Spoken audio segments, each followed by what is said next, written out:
사도신경으로 우리의 신앙을 고백하심으로 6월 28일 새벽 예배를 시작하겠습니다. 나는 전능하신 아버지 하나님 천지의 창조주를 믿습니다.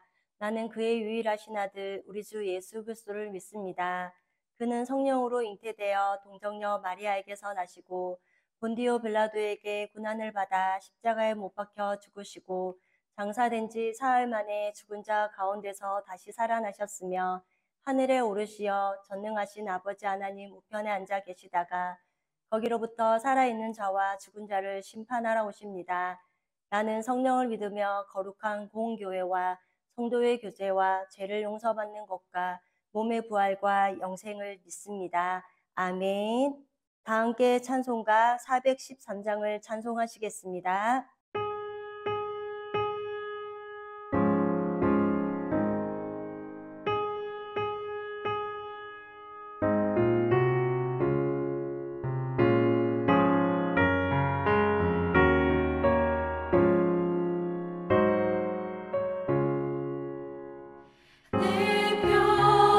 평생에 가는 길 수많아요.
우리에게 주시는 하나님의 말씀은 사도행전 27장 21절에서 44절이며 26절까지의 말씀을 제가 봉독해 드리도록 하겠습니다.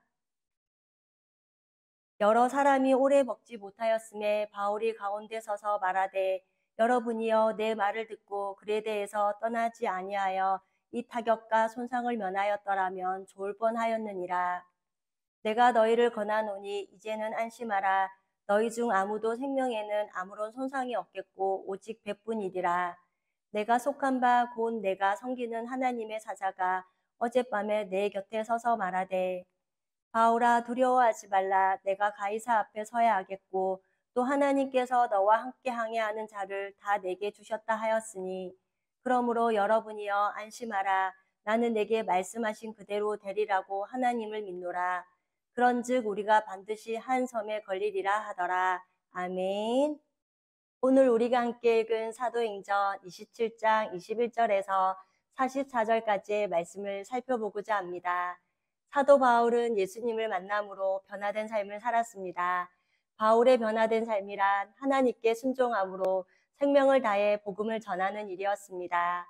오늘 이야기를 통해 우리가 예수님을 믿었더니 모든 일이 잘 풀렸다가 아니라 뜻밖의 고난을 만날 수 있다는 것입니다. 먼저 21절과 22절 말씀을 보면 바울을 로마로 후송하던 배가 열흘 넘게 심한 풍랑을 겪으면서 잠을 자지도 제대로 된 식사도 하지 못하며 출렁이는 배로 인해 모든 사람들의 몸에 기운이 다 빠진 상태였을 것입니다. 어쩌면 현재 배 환경은 소망이 끊어지고 희망이 없어 보이는 심각한 상황이 아닐까 생각합니다.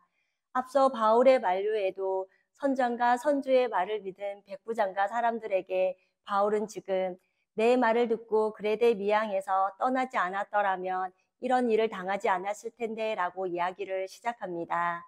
이것은 질책이나 비난을 하기 위한 것이 아니었습니다. 22절 말씀과 같이 내가 너희를 권하노니 이제는 안심하라. 너희 중 아무도 생명에는 아무런 손상이 없겠고 오직 백분이리라 안심하라 라는 말로 바울은 이들을 안심시키기 위해 한 것이었습니다. 하나님의 도우심을 아는 바울은 여유가 있었습니다. 그렇기에 절망의 사건에도 희망 즉 소망이 있다는 것을 말할 수 있었던 것입니다. 이것이 사도 바울이 바다에 빠져 죽을 것만 같은 공포를 느끼고 있는 사람들에게 전하는 막연한 위로가 아니었습니다.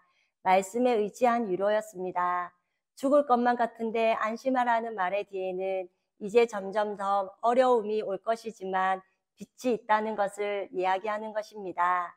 우리도 지난 주일 마지막 때의 일을 알려주신 성음이라는 제목으로 말씀을 들으면서 세상은 점점 더 어려움에 직면할 것을 우리가 알지만 세상의 마지막을 통해 그리스도인들에게는 영광스러운 날을 기다리고 있기에 소망 중에 그날을 인내하며 기다릴 수 있다는 것입니다. 그렇기에 우리는 주 예수를 믿으라. 그러면 너와 내 집이 구원을 얻으리라. 즉 환경은 어려워져도 생명이 상하지 않는다는 영원한 생명의 날이 우리에게 준비되어 있다는 것을 알려야 할 것입니다. 23절에는 내가 속한 바 곧 내가 섬기는 하나님의 사자가 어젯밤에 내 곁에 서서 말하되 여기에 내가라는 표현을 3번 하면서 바울은 하나님은 다른 사람의 하나님이 아니라 하나님은 나의 하나님, 즉 나는 하나님께 속한 자로 하나님은 나에게 말씀하셨다는 것입니다. 또한 우리도 어떤 상황과 환경에도 하나님께 속한 바, 즉 하나님 나라에 속한 사람으로 우리의 주인은 하나님이시라는 사실을 꼭 기억해야 할 것입니다. 그리고 날마다 주인의 말이 들리고 있는지 점검해야 할 것입니다. 주인의 음성은 우리를 살리는 말입니다. 그것은 회개하고 믿으라. 그리고 내 것을 내려놓으라는 것입니다. 그렇기에 이 주님의 음성을 계속해서 들을 수 있기를 원합니다. 24절에는 바울은 안심의 이유가 지금 바울아 두려워하지 말라. 내가 가이사 앞에 서야 하겠고 또 하나님께서 너와 함께 항해하는 자를 다 내게 주셨다 하였으니 이 말씀은 나 때문에 여러분이 살 것이라고 말하고 있습니다.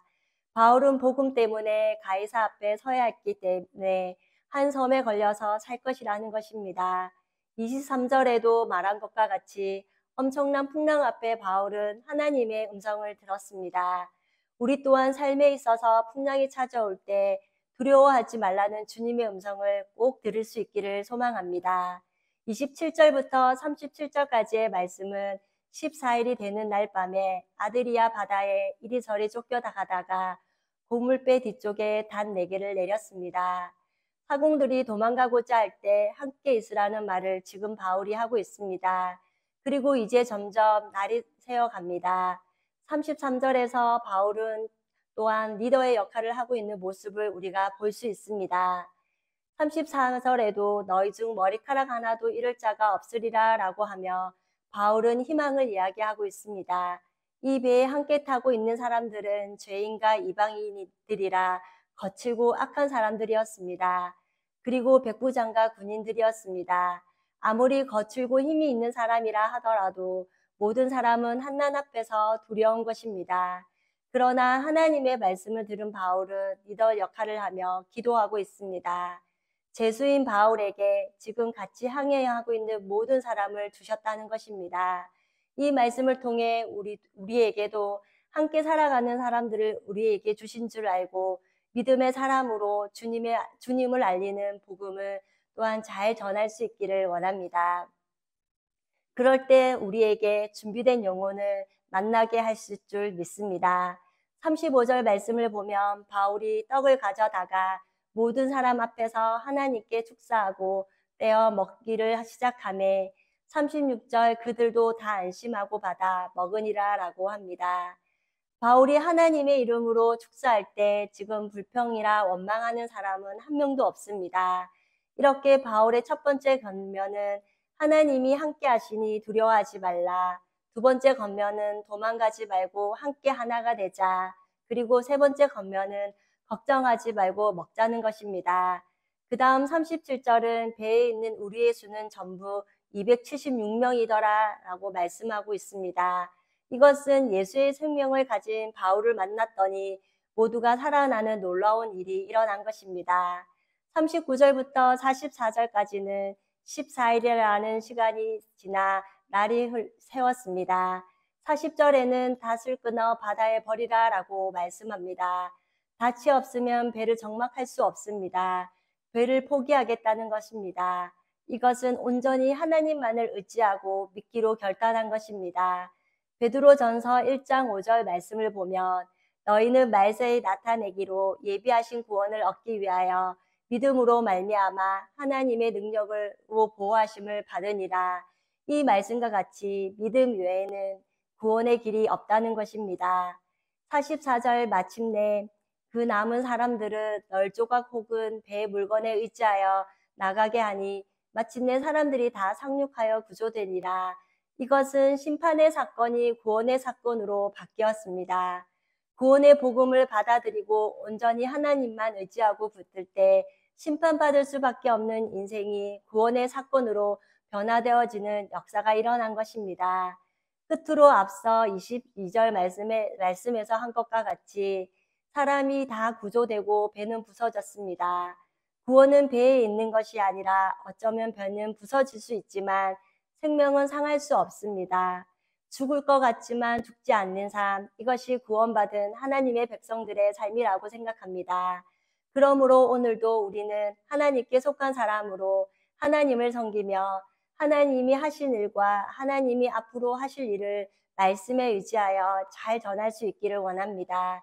그리고 뜻밖의 거친 풍랑이 우리를 찾아와 어렵게 한다더라도 우리 코너스ton 형제 자매님과 저는 말씀에 의지하여 넉넉히 이기며 승리하는 또한 하루를 보낼 수 있기를 간절히 소망합니다. 다 함께 찬송가 446장을 찬송하시겠습니다.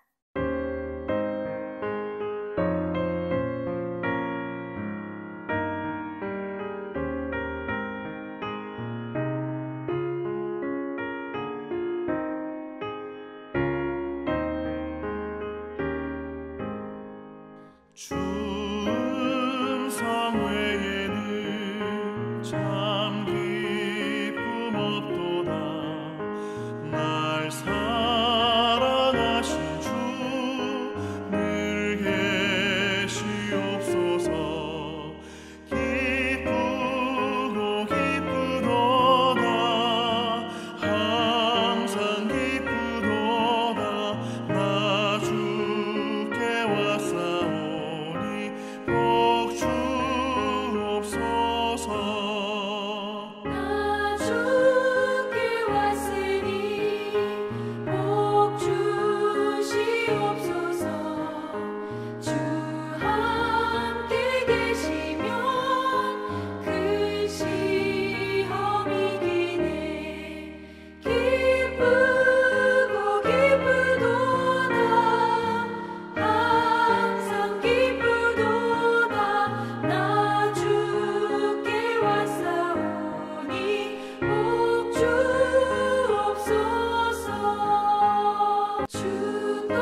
함께 기도하시겠습니다.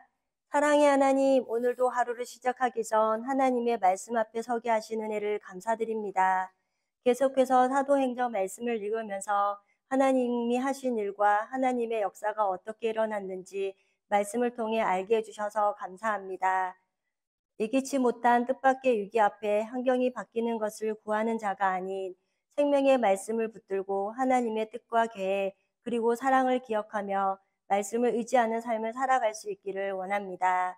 엄청난 고난과 환난을 겪으며 나에게까지 주신 놀라운 복음을 기뻐하고 감사하게 하시고 이 마지막 시대에 생명을 살리는 일에 순종함으로 사명을 따라 살아가는 믿음의 삶이 되게 하옵소서. 지난 주일 마지막 때의 일을 알려주신 성읍이라는 제목으로 말씀을 듣게 하시니 감사합니다. 세상의 마지막은 그리스도인들에게는 영광의 시작인 것을 기억하며 영광스러운 만남을 약속하신 그날을 사모하는 가운데 항상 기도하고 그날을 깨어 준비하는 삶이 되게 하옵소서. 또한 들은 말씀을 기억하며 예루살렘을 사랑하고 평강을 위해 늘 기도하게 하옵소서. 오늘도 영과 홍과 육이 강건함으로 주님 보시기에 아름다운 하루가 되기를 기도하오며 우리를 죄에서 구원하여 주신 예수님의 이름으로 기도드립니다. 아멘. 이 시간 합심으로 기도할 제목을 나눕니다. 주일 예배와 목회자의 사역을 위해 코너스톤 교회가 진리 위에 든든히 서가도록 그리고 지난 주일 들었던 말씀을 기억하며 교회를 이끌어 가시는 사랑하는 담임 목사님과 사역자들을 위해 소그룹 원들을 위하여 화요일마다 있는 사사기 성경 공부와 목요일마다 진행되는 목회자 세미나 가운데 악한 마귀 틈타지 않게 하시고 말씀을 배우고 알아가는 기쁨이 충만한 시간이 될 수 있도록 그리고 각자 가지고 계신 기도의 제목을 놓고 기도하시기를 바라며 오늘도 주 안에서 승리하십시오.